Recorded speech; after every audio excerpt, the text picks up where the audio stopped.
Brought to you by KR Mangalam University. We provide you the platform to turn your dreams into reality. Give wings to your aspirations with KR Mangalam University.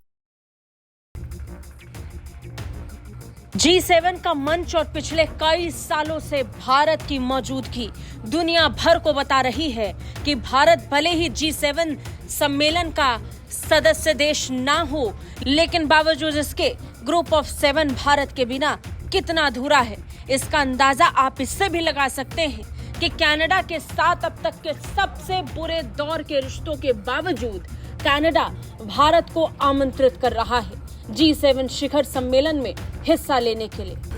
प्रधानमंत्री नरेंद्र मोदी को निमंत्रण भेजा जा चुका है। PM mark Carney की तरफ से भेजा गया ये निमंत्रण इस समय कनाडा में लगातार सुर्खियों में है। कनाडा में अलग अलग तरीके से सवाल उठ रहे हैं। तीखे सवाल पीएम मार्क कार्नी से पूछे जा रहे थे। सवाल कि पूर्व प्रधानमंत्री जस्टिन ट्रूडो जो लाइन भारत और कनाडा के बीच में ड्रॉ कर रहे थे, उस लाइन को कनाडा के प्रधानमंत्री मार्क कार्नी क्यों मिटा रहे हैं। और इसी सवाल के जवाब में पीएम मार्क कार्नी का जवाब सुनने लायक था। अपने जवाब से खालिस्तानी एजेंडे और कनाडा में भारत के प्रोपेगेंडा के खिलाफ जिस तरीके से जवाब मार्क कार्नी ने दिया, उसके बाद पूरा कनाडा दंग है। मार्क कार्नी ने दो टूक जवाब दिया और कहा कि कुछ देशों का साथ होना जरूरी है। भारत दुनिया की 5वीं सबसे बड़ी अर्थव्यवस्था है और इसलिए G7 सम्मेलन में भारत की मौजूदगी अनिवार्य थी। इतना ही नहीं, कनाडा के नए प्रधानमंत्री ने तो खालिस्तानी हरदीप सिंह निज्जर की हत्या की जांच पर कोई टिप्पणी ही नहीं की।